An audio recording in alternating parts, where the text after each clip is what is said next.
Formation of blood. हमने देखा कि हमारा जो ब्लड है वो दो चीजों से मिलकर बना है, ब्लड सेल्स और प्लाज्मा। ब्लड सेल्स में हमने क्या पढ़ा, 3 सेल्स थी हमारी, कौन कौन सी, आरबीसी, डब्ल्यूबीसी और प्लेटलेट्स। ठीक है, तो हम क्या पढ़ रहे थे वहां पे कि आरबीसी का इतना नंबर्स क्यों होता है। ठीक है, आरबीसी के फंक्शंस क्या है, तो हम चलते हैं आरबीसी की पे। ठीक है, आरबीसी को हम क्या बोलते हैं, एरिथ्रोसाइट्स। ठीक है, अभी मैंने बताया आपको आरबीसी को हम एरिथ्रोसाइट्स क्यों बोलते हैं, एरिथ्रो मतलब रेड, साइट्स माने सेल, इसलिए हम आरबीसी को क्या बोलते हैं, एरिथ्रोसाइट्स। ये नंबर्स में कितनी होती है, 4.5 to 5.5 मिलियन पर cubic MM of blood. Main चीज जो आएगी आपकी पेपरों में यही आएगी कि भाई नंबर्स कितने होते हैं आरबीसी के। ठीक है, तो उस टाइम पे हमें क्या लिखना है, 4.5 to 5.5 मिलियन पर क्यूबिक एमएम ऑफ ब्लड। हमारे ब्लड में पर क्यूबिक मतलब 1 क्यूबिक एमएम में कितने होते हैं, 4.5 to 5.5 मिलियंस। मिलियंस को हमने कन्वर्ट कर दिया किसमें, लाख में, तो 50 लाख पर क्यूबिक एमएम ऑफ ब्लड। हमारे ब्लड में इतनी क्या पाई जाती है, आरबीसी। ठीक है, अभी हमने देखा था कि तीनों में सबसे ज्यादा कौन पाई जा रही थी, आरबीसी। तो उसका रीजन क्या है। ठीक है, तो अब हम रीजन समझते हैं, उसके पीछे की फिजियोलॉजी समझते हैं कि ऐसा क्यों है। तो मान लीजिए ये क्या है, हमारे लंग्स। ठीक है, क्या है हमारे लंग्स। लंग्स में हमें पता है कि क्या आती है, ऑक्सीजन। ठीक है, हम क्या लेते हैं, ऑक्सीजन, और CO2 क्या करते हैं, छोड़ते हैं। ये नॉर्मल सा प्रोसेस सबको पता है। ठीक है, तो हमारी आ गई ऑक्सीजन। ठीक है, लंग्स में आई ऑक्सीजन, ये क्या होते हैं हमारे पल्मोनरी आर्टरी। ये क्या है हमारी पल्मोनरी आर्टरी। ठीक है, इनमें कैसा ब्लड आ रहा है हमारा, डीऑक्सीजनेटेड ब्लड। कैसा ब्लड आ रहा है हमारा, डीऑक्सीजनेटेड ब्लड। ठीक है, ये कौन सी आर्टरी है हमारी, पल्मोनरी आर्टरी। शॉर्ट फॉर्म में लिख देती हूँ, इसको पूरा स्ट्रक्चर करने के बाद दोबारा से समझाऊंगी। ठीक है, घबराओ मत, आ जाएगा समझ में। ठीक है, ये हमारे कहाँ से आ रही है, पल्मोनरी आर्टरी आ रही है। ठीक है, कैसा ब्लड है इसमें, डीऑक्सीजनेटेड। कहाँ से आ रही है वो भी हमें पता होना चाहिए। ठीक है, मान लो ये हमारा हार्ट है, हार्ट के क्या होते हैं, 4 चैम्बर होते हैं, उनके नाम क्या क्या है, right atrium, right ventricle, left atrium और लेफ्ट वेंट्रिकल। ठीक है, ये क्या है हमारा हार्ट। हार्ट के हमारे 4 चैम्बर होते हैं, right atrium, right ventricle, left atrium, left ventricle. जो राइट साइड है उनको हम राइट एट्रियम, राइट वेंट्रिकल बोल रहे हैं, जो लेफ्ट साइड है उनको लेफ्ट एट्रियम, लेफ्ट वेंट्रिकल बोल रहे हैं। ठीक है, तो आप समझो कि जो राइट वेंट्रिकल है वहां से क्या निकलती है, हमारी पल्मोनरी आर्टरी। ठीक है, अभी आप पूरा स्ट्रक्चर हल्का सा समझो। यहाँ से क्या आ रहा है, ये हमारी एसवीसी और आईवीसी। वैसे ये वीडियो मैंने कार्डियोवैस्कुलर सिस्टम की बना रखी है। ठीक है, आप उसको एक बार देख लीजिएगा और अच्छे से समझ में आएगा, पर मैं पूरी कोशिश कर रही हूँ इसमें बताने की आपको। ठीक है, ये क्या है हमारी सुपीरियर वेना केवा और इंफीरियर वेना केवा। ये क्या है हमारी वेना केवा है, ये हमारी बॉडी से ब्लड ला रही है, कैसा, डीऑक्सीजनेटेड। वो डीऑक्सीजनेटेड ब्लड हमारा कहाँ आ गया, राइट एट्रियम में। राइट एट्रियम से किस में गया, राइट वेंट्रिकल में। ठीक है, कैसा ब्लड जा रहा है हमारा, डीऑक्सीजनेटेड ब्लड। वही डीऑक्सीजनेटेड ब्लड पल्मोनरी आर्टरी, यही वाली पल्मोनरी आर्टरी कहाँ लेकर आ रही है, वो लंग्स में। ठीक है, लंग्स में आने के बाद क्या होगा, यहाँ से हमारी ऑक्सीजन आ रही है। ठीक है, यहाँ से क्या है हमारा, डीऑक्सीजनेटेड ब्लड जा रहा है। अब इसके बाद क्या होगा, इधर से क्या है हमारी पल्मोनरी वेन्स। पल्मोनरी वेन्स में जा रहा है ब्लड। ठीक है, यहाँ से हमें पता है लंग्स में क्या होता है, एक्सचेंज होता है ना। ठीक है, तो यहाँ से ब्लड हमारा किस में जाएगा, पल्मोनरी वेन्स के थ्रू किस में जाएगा, हार्ट में ही जाएगा ना। अभी मैं आपको पूरा समझाती हूँ, रुक जाओ। ये फिर से हमने वही बनाया, हार्ट के 4 chamber, right atrium, right ventricle, left atrium, left ventricle. अभी हमने देखा था राइट वेंट्रिकल से क्या निकल रहा है, पल्मोनरी आर्टरी, और ये हमारी जो पल्मोनरी वेन है वो कहाँ जाएंगी, लेफ्ट एट्रियम में। ठीक है, ये कैसा ब्लड है हमारा, ऑक्सीजनेटेड ब्लड। ये ऑक्सीजनेटेड ब्लड हमारा किस में आएगा, लेफ्ट वेंट्रिकल में। ये किससे जाएगा, आयोटा के थ्रू, हमारी पूरी पहले आर्टरी। ठीक है, आर्टरी से किस में जाएगा, आर्टरियोल्स, आर्ट्रियोल से किस में जाएगा? टिश्यू में ना, टिश्यू से हमारी सेल्स में, ठीक है। अब आप समझो पूरा, यहाँ से हमारे क्या आया? ऑक्सीजन, ठीक है। ऑक्सीजन कहाँ है? हमारे लंग्स में। ये क्या है? हमारी पल्मोनरी आर्टरी, ठीक है। ये कैसा ब्लड लेकर आ रही है? डीऑक्सीनेटेड। अब जो ऑक्सीजन है वो हमारे ब्लड में घुलनशील नहीं है। ऐसा नहीं है ब्लड में घुल के और पूरी बॉडी में सर्कुलेट हो जाए, ऐसा नहीं है। तो उसको उठाता कौन है? ये होती है आरबीसी, ठीक है। वही रेड ब्लड सेल्स जो अभी हम पढ़ रहे हैं, ये वाली आरबीसी क्या करती है? ऑक्सीजन को उठाती हैं। कैसे उठाएंगी भाई? इनके पास हाथ थोड़ी ना आके उठा लेंगी। तो ये क्या है? हमारी आरबीसी है। इसके अंदर क्या होता है? हीमोग्लोबिन। इसके अंदर क्या होता है? हीमोग्लोबिन। हीमोग्लोबिन क्या है? ये ऑक्सीजन को उठाता है, ठीक है। ये क्या करता है? ऑक्सीजन के साथ बॉन्ड बनाता है, ठीक है। तो उस बॉन्ड को हम क्या बोलते हैं? ऑक्सी हीमोग्लोबिन, ठीक है। ऑक्सीजन को उठाने का काम कौन कर रहा है? हीमोग्लोबिन। हीमोग्लोबिन किसके अंदर है? आरबीसी के अंदर। तो यहाँ से जितनी भी ऑक्सीजन आएगी, ठीक है, ये जो ऑक्सीजन आएगी वो आरबीसी उठा के कहाँ ले जाएगी?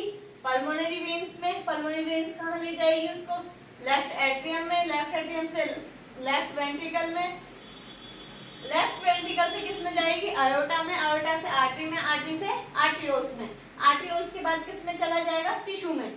टिश्यू में यहाँ पे क्या होगा? ऑक्सीजन आ गई, ठीक है। हमारे टिश्यू ने क्या किया? यूज किया उस ऑक्सीजन का।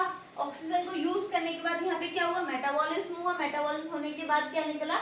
CO2। तो उसको भी तो कोई ना कोई लाएगा ना। तो ये जो टिश्यू से CO2 कौन ला रहा है? यहाँ से आ गई हमारी वेन्यूल्स। वेन्यूल से कौन आ गए? वेन। वेन से क्या आ गई? Vena cava. वेना केवा कौन सी होती है? दो, एसवीसी और आईवीसी हमारी, ठीक है।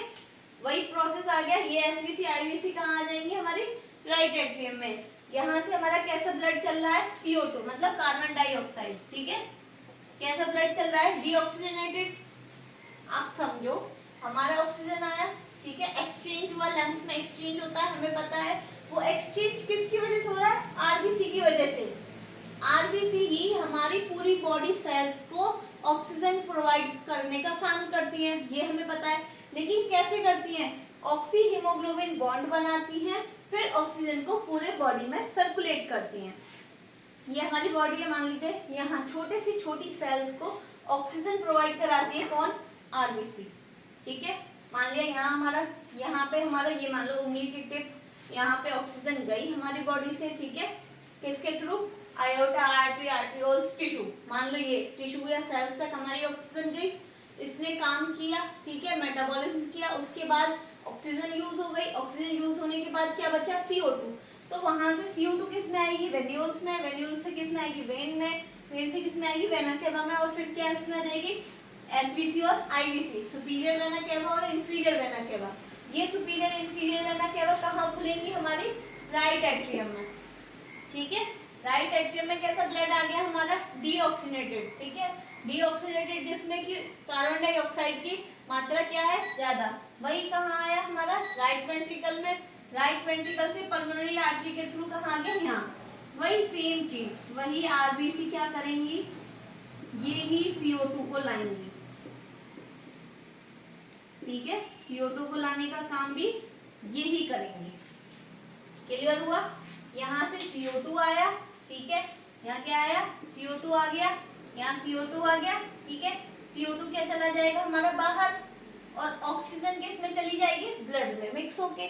फिर वही सेम रूटीन ऐसे आएगा, हमारी बॉडी में जाएगा, वेन्स के थ्रू यहाँ जाएगा, यहाँ से फिर लंग्स में जाएगा। एक्सचेंज हो रहा है ना भाई। ऑक्सीजन घुलनशील नहीं है, इसलिए वो घुल नहीं सकती है। क्या होगा? वो किसी ना किसी के साथ बॉन्ड बना के तब सर्कुलेट होगी। तो वो किसकी वजह से हो रही है? आरबीसी की वजह से, ठीक है। जो हमारा कार्बन डाइऑक्साइड है वो भी आरबीसी की वजह से ही आ रहा है। तो जो मेन चीज है, हमारा लंग्स से लेके टिश्यू तक ऑक्सीजन पहुंचाने का काम कौन कर रही है? आरबीसी। टिश्यू से हार्ट की तरफ CO2 या फिर टिश्यू से लंग्स की तरफ कार्बन डाइऑक्साइड पहुंचाने का काम कौन कर रही है? आरबीसी। तो आपको अब क्लियर हुआ कि हमारी पूरी बॉडी किससे मिलकर बनी है? सेल्स से। ठीक है, पूरी बॉडी में हमारी क्या है? सेल्स है। उन सेल्स को क्या चाहिए? ऑक्सीजन। वो ऑक्सीजन लेकर कौन आएगी? आरबीसी। अगर आरबीसी का नंबर कम होगा तो ऑक्सीजन कितनी कम मात्रा में आ पाएगी, तो हमारी जो बॉडी है, जो सेल्स है, वो सही से काम नहीं कर पाएंगी। इसीलिए हमारी आरबीसी का क्या होगा? नंबर ज्यादा होगा और बाकी सेल्स से। क्यों? क्योंकि पता है हमारी पूरी बॉडी में सर्कुलेशन का काम, ऑक्सीजन को पहुंचाने का काम कौन कर रही है? आरबीसी। ठीक है,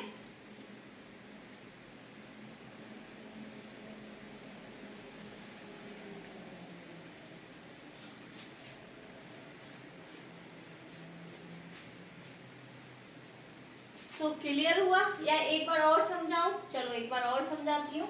ठीक है, हमारा ये लंग्स है, लंग्स में हमने ऑक्सीजन ली, CO2 हम छोड़ते हैं, हमें पता है। उसके बाद हमने क्या कर लिया? ऑक्सीजन ले ली। ठीक है, CO2 निकाल देंगे। ये ऑक्सीजन हमारी किस में चली जाएगी? पल्मोनरी वेन में। अब आप ये सोच रहे होंगे, चलो यहाँ से हमारा मान लो 100 ml ब्लड आया। ठीक है, 100 ml ब्लड आया, तो यहाँ भी तो 100 ml ही रहेगा। ठीक है, लंग्स में अगर ब्लड कम ज्यादा होगा तो एडिमा हो जाएगा, स्वेलिंग आना स्टार्ट हो जाएगी। तो जितना ब्लड लंग्स में गया है उतना ही ब्लड से लंग्स से क्या हो जाएगा? बाहर। अगर यहाँ 100 ml है तो यहाँ से भी 100 ml ही निकलेगा। ये नहीं है कि कम ज्यादा निकलेगा। अगर कम ज्यादा निकलेगा तो यहाँ पे क्या आ जाएगी? स्वेलिंग आ जाएगी।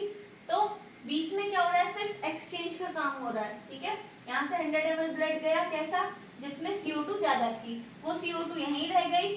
ठीक है, और ऑक्सीजन ब्लड के साथ चली गई। फिर वो ऑक्सीजन पूरे हमारे ब्लड में, हमारी बॉडी में सर्कुलेट हुई, टिश्यू से, फिर वेन्स के द्वारा, फिर हार्ट में आई, फिर लंग्स में गई, फिर ऑक्सीजन हमारे पूरी बॉडी में गई। इस तरीके से चल रहा है पूरा प्रोसेस। ठीक है, तो ये किसकी वजह से पॉसिबल हुआ है? सिर्फ हमारी आरबीसी की वजह से। इसीलिए हमारी बॉडी में आरबीसी का नंबर ज्यादा है, इसीलिए हमारी बॉडी में ब्लड का कलर भी रेड है, क्योंकि आरबीसी ज्यादा तो ब्लड का रेड कलर ज्यादा। ठीक है, तो अब हम इसके क्या पढ़ते हैं? फंक्शन, जो आपको नोट्स के तौर पे चाहिए होंगे। ये तो हो गया, ठीक है, पीछे का, कि भाई पीछे की थ्योरी क्या थी, मैकेनिज्म क्या है, कि क्यों हम बोल रहे हैं कि ऑक्सीजन और CO2 को ट्रांसपोर्ट, मतलब एक जगह से दूसरी जगह ले जाने का काम कौन करती है? आरबीसी। ठीक है, हमने ये सबने पढ़ा है कि आरबीसी का क्या काम होता है? ऑक्सीजन को पहुंचाने का और CO2 को लाने का। ठीक है, तो फंक्शन पढ़ते हैं। इसमें अगर हम फंक्शन लिखते हैं आरबीसी के, तो फर्स्ट फंक्शन क्या होगा हमारा? ट्रांसपोर्ट करना। ठीक है, ट्रांसपोर्ट मतलब एक जगह से दूसरी जगह पहुंचाना है ना। लंग्स से टिश्यू में पहुंचा रहा है ऑक्सीजन, और टिश्यू से फिर लंग्स में कार्बन डाइऑक्साइड को पहुंचा रहा है। तो ट्रांसपोर्ट ऑफ ऑक्सीजन और CO2, कार्बन डाइऑक्साइड। यहाँ क्यों हो जाता है भाई? एनीमिया। ठीक है, तो एनीमिया किसकी वजह से? खून कम होगा, खून कम होगा तो आरबीसी कम होंगी। ठीक है, आरबीसी के कम हो जाने की वजह से क्या हो जाएगा? एनीमिया, पेशेंट में खून की कमी हो जाएगी। अब ये किसका डिसऑर्डर है? किस सिस्टम का? मतलब सिस्टम रेस्पिरेटरी का है, डाइजेस्टिव का है, कार्डियोवैस्कुलर का है, या रिप्रोडक्टिव का है? किस सिस्टम का ये डिसऑर्डर है? मतलब किस सिस्टम की ये बीमारी है? बताइए ना। तो हमें ये पता होनी चाहिए कि एनीमिया जो है वो किस सिस्टम की बीमारी है। तो अब हम समझेंगे इसको, देखिए समझिए। एनीमिया का क्या है? आरबीसी का कम होना। अगर आरबीसी कम है तो हमारी बॉडी में क्या हो रहा है? ऑक्सीजन की कमी आ रही है। ठीक है, ऑक्सीजन की कमी आ रही है तो हमारी पूरी बॉडी सफर करेगी ना, मतलब ऑल सिस्टम अफेक्टेड, सारे सिस्टम पे फर्क पड़ेगा ना। क्यों? क्योंकि अगर ऑक्सीजन कम होगी तो ना ही हमारी बॉडी में सेल्स सही से काम कर पाएंगी। ठीक है, तो इसके जो सिम्टम्स होते हैं वो क्या क्या होते हैं? वाइटिश, हमारी जो बॉडी है उसका कलर कैसा होता है? व्हाइट कलर का हो जाता है, क्योंकि आरबीसी का में रेड कलर का नहीं होगा, व्हाइट कलर का हो जाएगा। क्या होगा? हार्ट रेट बढ़ जाएगी। हार्ट रेट क्यों बढ़ेगी? क्योंकि हार्ट को ज्यादा काम करना पड़ेगा, ऑक्सीजन की कमी है तो बार बार रिपीट करना पड़ेगा, हार्ट को क्या ज्यादा काम करना पड़ेगा। रेस्पिरेशन रेट भी हमारा क्या हो जाएगा? बढ़ जाएगा। ठीक है। एनीमिया में क्या हो जाएगा, बढ़ जाएगा। फटीग, कमजोरी आ जाएगी। आपने देखा होगा जिसमें कमजोरी आ जाती है कहते हैं इसमें खून की कमी आ रही है, ठीक है। कमजोरी क्यों होगी, क्योंकि ऑक्सीजन ही नहीं मिल पा रही, तो बॉडी की सेल्स काम कैसे करेंगी, थकावट तो महसूस होगी ना उसमें, ठीक है। तो अब हमने इसका डिसऑर्डर भी पढ़ लिया।